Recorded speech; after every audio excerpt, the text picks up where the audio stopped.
I want to introduce you to Michael Rush. He is a author. A Remnant Shall Return is the book that we're going to be discussing today. And it's all about a prophecy of Ezra's eagle. And Michael, I think you are even one of the first to saying, I don't know, this could all be wrong. We won't know until, it's proven right or wrong, correct? Yeah, absolutely. In fact, this, I'd be the first to say I absolutely hope that this is not true. Me too. But it is pretty fascinating. First, would you explain what the apocrypha is for people who don't know? Yeah, absolutely. So the apocrypha is a list of 14 books, and prior to the turn of just prior to the turn of the 20th century, the Church of England yanked it from all King James Bibles. But prior to that point, it was included as a supplement between the Old and New Testament from 1611 to just before the 20th century. So, when the Pilgrims came over on the Mayflower, this was included in their Bible. It's something that a couple hundred years ago, people were much more familiar with than they are today. Today, most people don't know much about it at all. Also, the Apocrypha. Go ahead, Glenn. Go ahead. No, please. So one of the reasons that the Apocrypha was pulled out by the Church of England is because it has errors in it. There's some historical inaccuracies and things. So that's one word of caution that should always accompany anytime you're reading an apocryphal book. It's not included in the canonized scripture for a reason. Okay. And the book of Ezra is the first book of the Apocrypha, or the first and second book, and it is correct. A cousin or a brother of Daniel. Is that the connection? Well, so if you look at Ezra and Daniel, these are both people that were taken captive into Babylon when Babylon came in and conquered Jerusalem. So they're brothers in that sense. I don't know that they're related. But they're brothers in that Babylonian captivity sense. Okay, so there's a couple of reasons why I think people are attracted to end times prophecy. One, because we're commanded to be aware of the signs of the times, so you know what's approaching. But also, I think some people just like to dabble in this because they're looking for a sign that God's aware of the situation and it's explainable on what's going on because the world makes no sense. So they're looking for a connection to God. So you are the only one. This Ezra's eagle was known to be or thought to be Rome for a long time. Is that right? Correct. Yes, that was the common belief. In fact, they attribute this to the first century AD largely because they thought, well, Ezra's, he's talking about Rome. Right. But it doesn't really work for Rome. And the only real question I have on this is how you came up with, explain what the eagle is and what the feathers are first. And then we'll talk about how you assigned a date to that. Okay, so the vision starts with Ezra seeing this large eagle coming up out of the ocean. And the eagle isn't normal. It has 3 heads and 2 massive wings. And on the right wing, it has 14 feathers. And 12 of these feathers are long, and 2 of them are short. And then on the left side, there's just 6 little feathers. And fortunately, Ezra has this angelic guide that's with him, and he kind of points things out to Ezra and explains the meaning. And one of the things that this angelic guide explains to Ezra is that this eagle represents a powerful kingdom that will have global domination in the end times. And he goes on to explain that the feathers on the respective wings represent the leaders of this country. And so there's 20 consecutive leaders, and they serve one after another. So right out of the gate, this is something of a timeline. It's a countdown, beginning with the first feather and going to a big prophetic event that allegedly will take place in the last days. So it's fascinating to me because what caught my attention was the pegging of those feathers to U.S. presidents is stunning. However, you have to take a leap of faith because it doesn't go all the way back to George Washington. I think you're the only one that has pinned this. Were you the first to come up with this, to pin it to Hoover?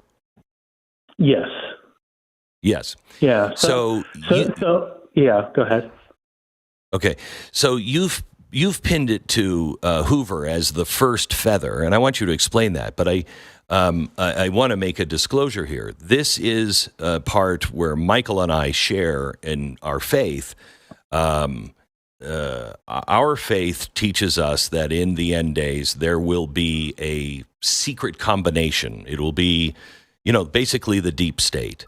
And that kind of sets the clock ticking.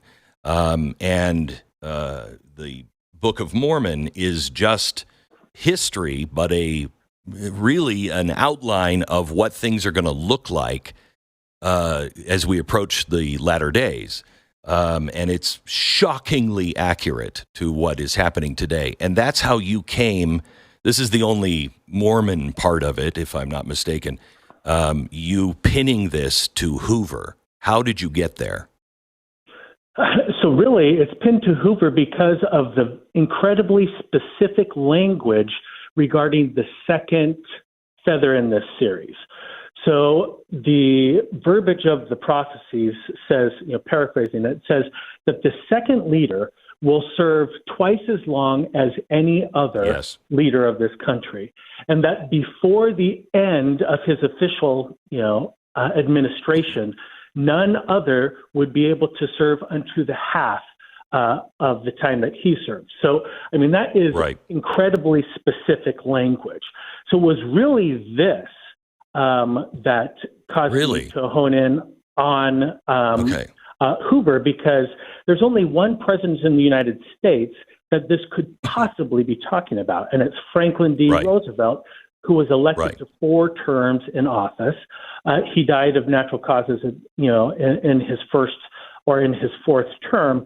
But Congress passed the 22nd Amendment to the Constitution before his official 4th term concluded, barring all future presidents from serving more than 2 years. So, this is what just locked it in for me, because this is incredibly specific. And so, when you started with FDR and then you go through the feathers, which we will in a second, it is incredibly specific and nails our presidency, the succession of presidents exactly. But also, if I may, it was the Council of Foreign Relations that really, during the Hoover times, that it really took a hold, and that kind of plays a role later in the prophecy when you switch to the other wing, if you will. So explain the feathers and how they are marked for each president and what lines up. Yeah. So that it starts with Herbert Hoover. And, as you mentioned, if you Google, founding members of the the Council on Foreign Relations, Herbert Hoover comes up. So that's, very interesting in the context of this. And you talked about secret combinations. If you read in the book of Revelation in chapter 17, John sees this amazing vision of the whore of Babylon.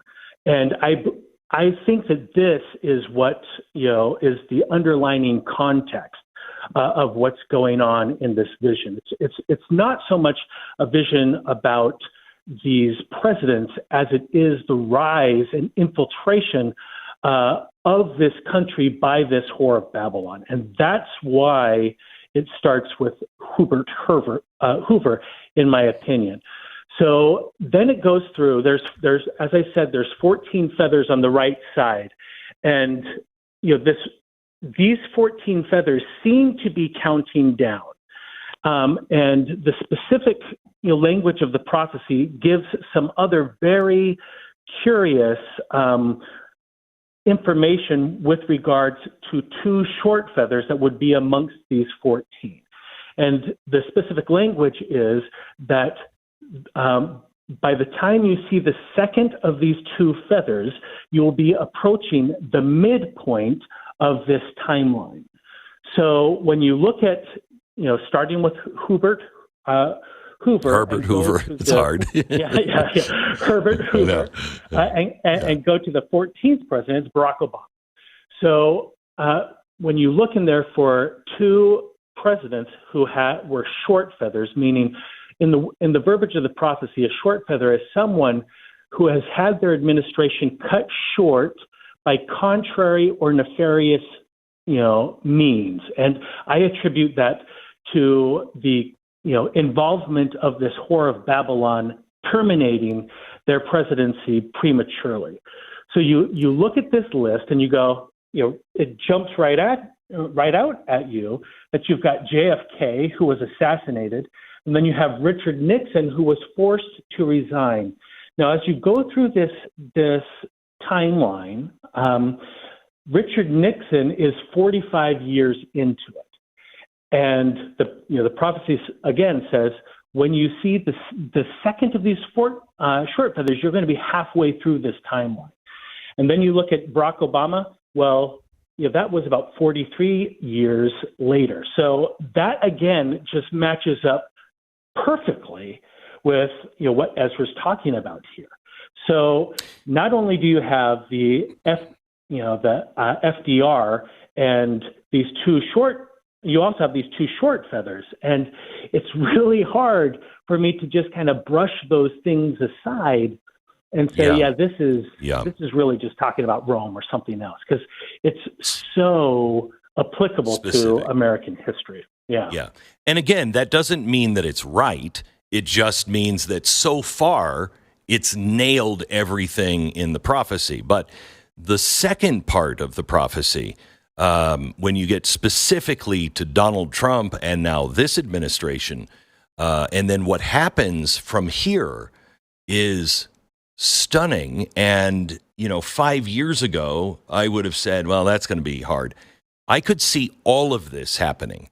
I could also see it not happening, but it's not a far stretch to think that these next few feathers, if you will, these next few events that Ezra talks about in the Apocrypha, it's plausible and possible that it comes. We're talking to Michael Rush. He is an author of the book A Remnant Shall Return, which has been out for a long time, but is now starting to sweep, at least in my community in Idaho. And people are talking about it, and they say the same thing. Everybody says, I have no idea if this is real, but it is fascinating how it all lines up. And I really appreciate, Michael, your approach on this, too, that you're saying it could be wrong. I hope it's wrong, but it is interesting to look at. So you get to Barack Obama, and then you start to get up to Donald Trump.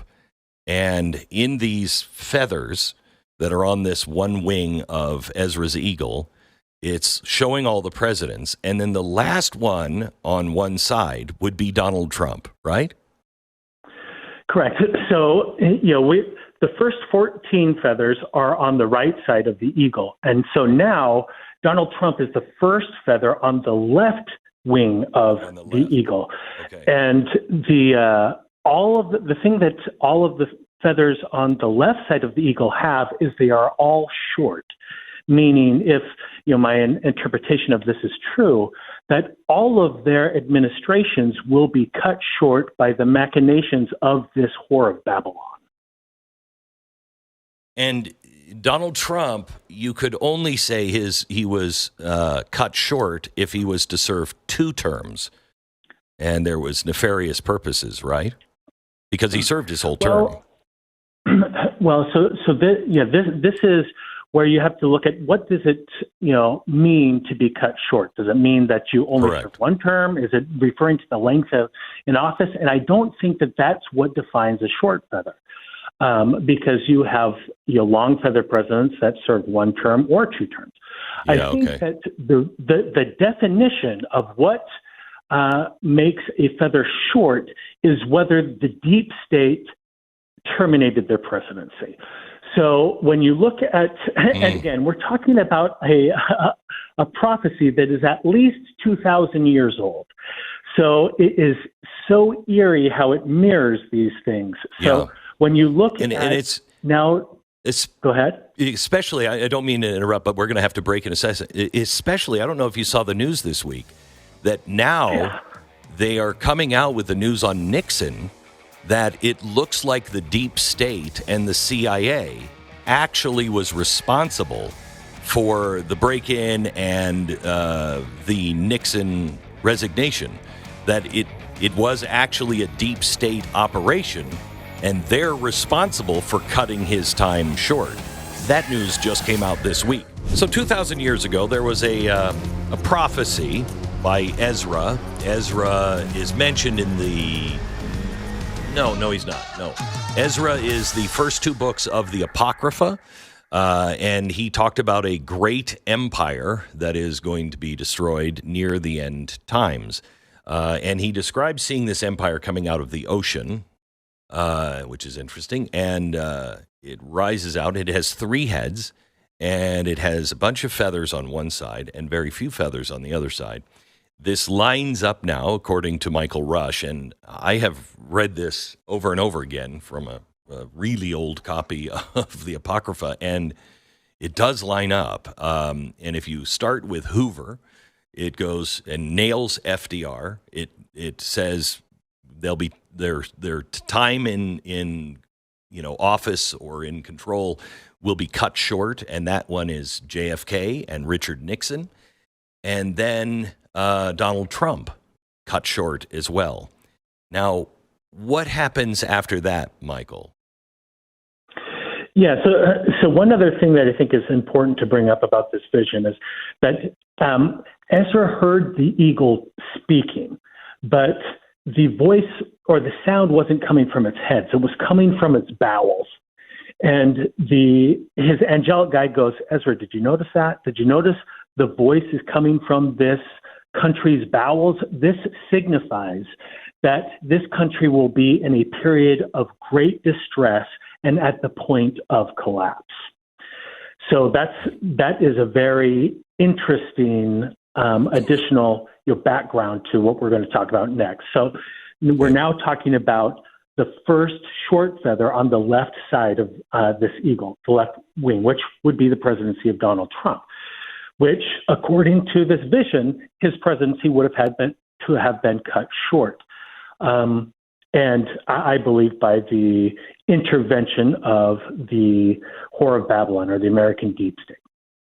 So you have the 2020 election, which, whatever you think, happens there, one thing is for sure that it was the most, contested election in probably American history. You had over 10% of states send alternate delegates to the Electoral College. That's never happened at that scope before. And their explanation, they said that there was widespread fraud in their states. So it's if you just go at face value, he served 4 terms, that's it, this prophecy is fake, okay.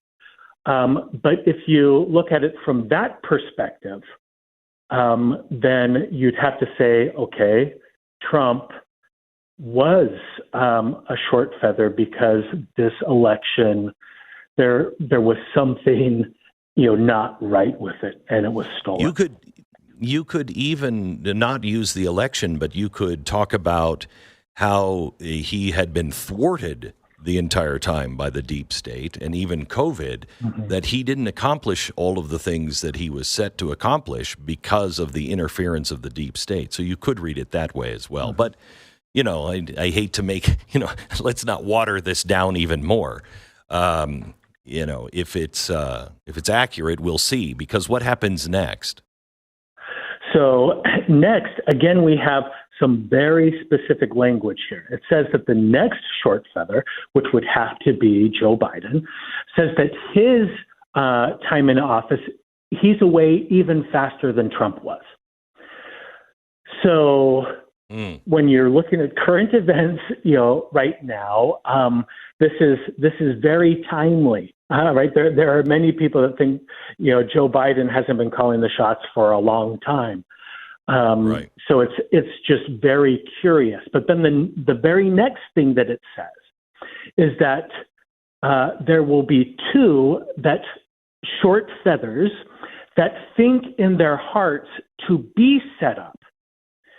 So they're just thinking about it. In my mind, this means they want to be the president, but they are not set up. So we could be talking about an election scenario here. And in that case, you'd be talking about Kamala and Trump again. And the specific verbiage is that as they are so thinking in their hearts, the three heads of the eagle awake and devour them. And then they take control of the country from that point forward. And so does this have to happen before January 20th? Well, so January 20th would be when you would swear in the next president of the United States. So right. For Biden to be away sooner than Trump, then yeah. If Biden completes this, then I don't know how you could say on its face that this prophecy is correct. Right. Again, this is from the apocrypha. Right. But how it lines up is astounding. Pretty remarkable. Yeah, however, it really is. Like you just said, we're going to know one way or another. If Joe Biden doesn't make it to the 20th, that's a point, I guess, in its favor. I hate to say, it's a really bad thing, because then the next thing, and do they serve or not? So this would have to happen before a swearing in too, where the deep state would devour those two, right? Correct. So basically, what this prophecy, if it's real, what it is saying is that whoever wins the election will not be set up as president. They will be devoured. Something will happen. What that is, I don't know. If this is true, we'll know when it happens. But it will put the three heads of this, said another way, the leadership of this deep state will now be calling the shots overtly. Known to everyone. Known, yeah. There are no more masks. They're not operating behind the scenes. Okay, so now if you thought that was a trip to Funland, wait until you hear what happens with the heads of the eagle.